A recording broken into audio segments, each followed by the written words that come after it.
अजितदादांच्या इच्छेनुसार सगळं काही ठरलं होतं, पण या चौघांनी ते हाणून पाडलं.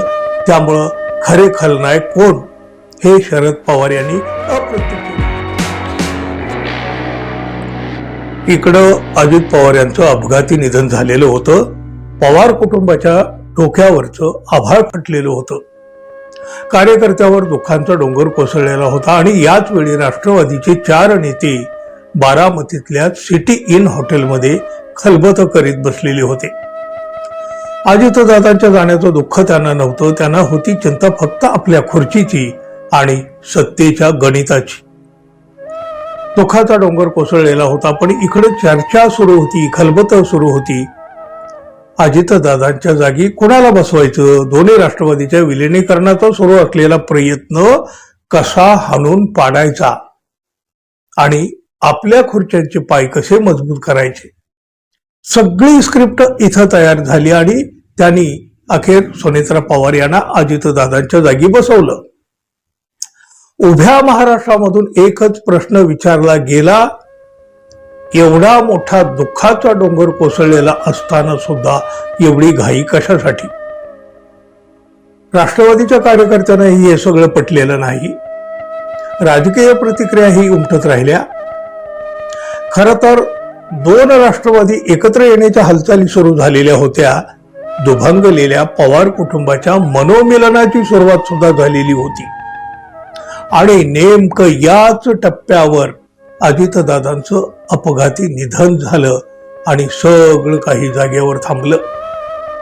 राजकारणातल्या हितशत्रूंनी हीच संधी साधली आणि पवारांचं दुभंगलेलं कुटुंब एकत्र येण्याआधीच पुन्हा फुटलं की फोडलं? हे पाप करणारे खलनायक कोण? बघा, स्वतः शरद पवार यांनीच या 4 खलनायकाकडे बोट दाखवलेलं आहे. त्यांनी पत्रकार परिषद घेतली आणि थेट या खलनायकाची नावं घेतली नाहीत, पण अप्रत्यक्षपणे त्यांनी 4 नेत्यांना विलन बनविण्याचा प्रयत्न केल्याचं दिसून आलं. सुनेत्रा पवार यांचा शपथविधी होण्यापूर्वी आपल्याला कोणीही याबाबत माहिती दिली नाही आणि हा निर्णय घेण्यापूर्वी आपल्याशी कुणी चर्चा सुद्धा केली नाही, असं शरद पवार यांनी यावेळी सांगितलं. राष्ट्रवादी काँग्रेसचे प्रदेशाध्यक्ष सुनील तटकरे, कार्याध्यक्ष प्रफुल्ल पटेल, धनंजय मुंडे आणि पार्थ पवार यांनी हा निर्णय घेतल्याचं सूचित करण्याचा प्रयत्न शरद पवारांनी केला. या सर्वांनी पक्षांतर्गत बैठक घेऊन हा निर्णय घेतला असावा असं वक्तव्य शरद पवार यांनी केलं. शरद पवार यांनी थेट कोणावरही काहीही आरोप केलेला नाही, पण तरी सुद्धा पवार कुटुंबाला चर्चेत न घेता हा निर्णय झाल्याचं त्यांनी मात्र सांगितलं.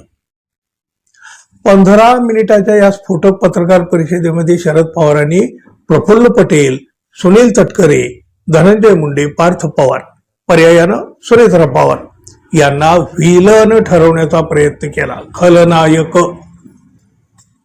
कारण ज्या दिवशी अजित पवारांवर अंत्यसंस्कार करण्यात आले त्याच रात्री बारामतीतल्या सिटी इन हॉटेलमध्ये हे सुनील तटकरे, प्रफुल्ल पटेल, धनंजय मुंडे आणि हसन मुश्रीफ यांच्यामध्ये एक बैठक झाली. या बैठकीनंतर सुनील तटकरे आणि प्रफुल्ल पटेल तातडीनं मुंबईला रवाना झाले. त्यांनी मुंबईमध्ये मुख्यमंत्री देवेंद्र फडणवीस यांचं निवासस्थान गाठलं, वर्षा. तिथे एक बैठक घेतली आणि या बैठकीमध्ये सुनेत्रा पवार यांना उपमुख्यमंत्री करण्याचा निर्णय घेण्यात आला. हा निर्णय घाईघाईने घेण्यात आल्याचं सूचित करण्याचा प्रयत्न शरद पवारांनी जाणीवपूर्वक केल्याशिवाय दोन्ही राष्ट्रवादीचे गट एकत्रित येणार होते. विलिनीकरणाबाबतची चर्चा अंतिम टप्प्यामध्ये होती. अजित पवार गटाकडून स्वतः अजित पवार हेच वाटाघाटी करीत होते. जयंत पाटील यांच्यासोबत यांची शेवटची बैठक पार पडली होती. बैठकीतील सगळेचे सगळे नेते सकारात्मक होते. अजित पवारांनी विलिनीकरणाबाबत 14 बैठका घेतल्या होत्या. विलिनीकरणाबाबत अजित पवार, सुप्रिया सुळे, जयंत पाटील आणि अमोल कोल्हे यांच्यात सुद्धा बैठका झालेल्या होत्या. बैठकीत सहभागी झालेले नेते विलिनीकरणावर सकारात्मक होते. त्या बैठकीमध्ये विलिनीकरणाचा निर्णय सुद्धा घेतला गेला होता.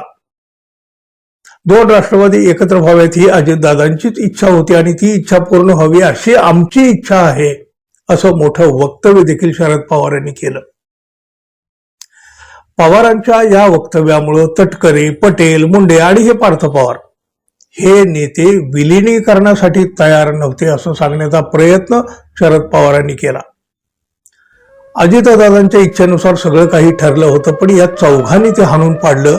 त्यामुळं खरे खलनायक कोण हे शरद पवार यांनी अप्रत्यक्षरित्या सांगूनच टाकलं.